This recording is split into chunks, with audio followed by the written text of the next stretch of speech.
Bianca Andreescu's tournament withdrawal list just keeps growing and growing, as she most recently pulled out of the Strasbourg Quarterfinals after winning her opening 2 matches against 2 qualifiers, Andrea Lazzaro and Marina Zanevska. After beating Zanevska yesterday, the Canadian made the announcement in her presser saying, "I'm super happy with the win today, but I will be pulling out of my next match because I did feel a little bit of an ab tear and I don't want to push it at all for Roland Garros.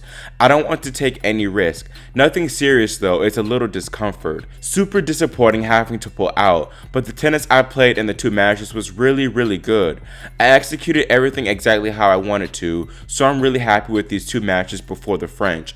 It seems like this is just a precautionary move for Andreescu as the French is less than a week away. She may have just wanted to get some matches in before the slam and thought that those 2 matches were good enough. But then again, the ab tear might be the root of a growing problem that might sideline her for an even longer period.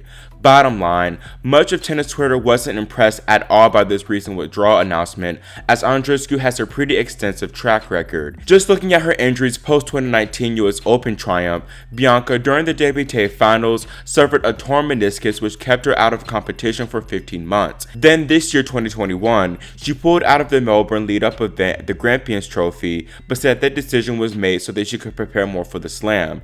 Giving her the benefit of the doubt, she was part of the players in the hard quarantine.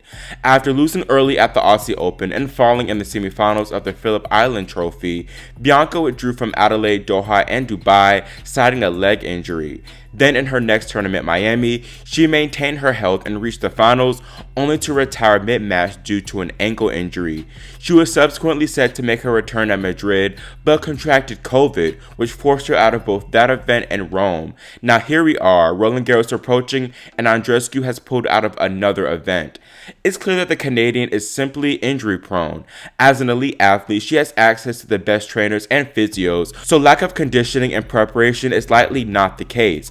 However, Andreescu does seem to play a physical brand of tennis, especially as of late. Out of her 12 completed matches this season, 8 of them have gone 3 sets.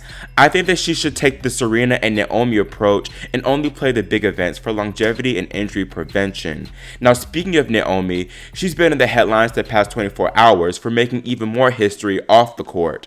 According to Sportico, a sports industry platform, Osaka has earned a record $55.2 million in total earnings within the past 12 months, which is more than any female athlete in history.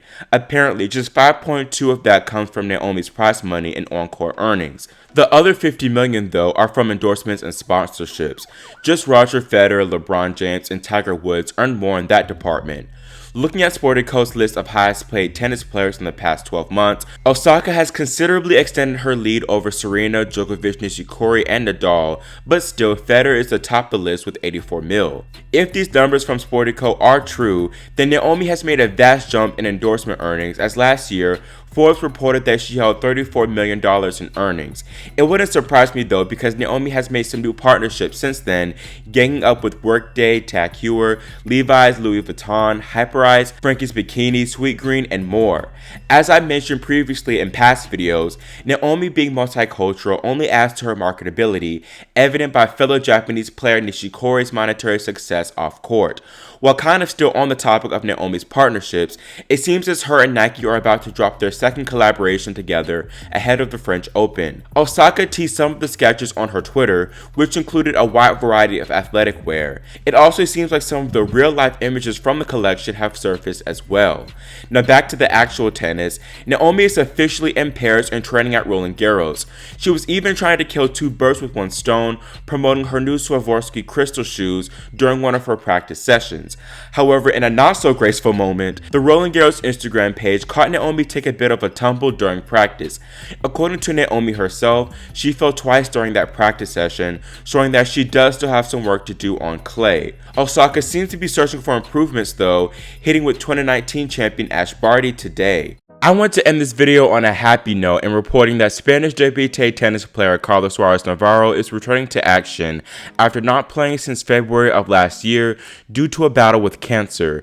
The former world number 6 actually retired from pro tennis at the time after she was diagnosed with early-stage Hodgkin lymphoma in September of 2020. However, in April, she revealed that she was cancer-free and back to training full-time. In a statement, Carla said, "It makes me tremendously excited to be able to participate in Roland Garros. I've been working hard these last few months to give myself the opportunity to compete one last time in Paris. I'm looking forward to jumping onto the pitch and feeling again how special this tournament has always been for me. Tennis has given me many things, and I've always wanted to say goodbye on a court. Being able to choose the last shot, having the ability to set myself a date is something I always wanted from my heart. This was the dream that has moved me to train hard in recent times." This is just overall an excellent feel-good story, and I can't wait to see Carla back in action after overcoming such tremendous obstacles. Also, while on the topic of Roland Garros, the draws come out tomorrow, so be on the lookout for those videos within the next 36 to 48 hours. That's all for this video, and let me know your thoughts about Bianca's latest injury and Naomi's balling and falling in the comment section below. Also, make sure you subscribe and click the notification bell so you're notified whenever I post those French Open previews. Thanks for watching, and we'll see you next time here on Grand Slam Tennis News Today.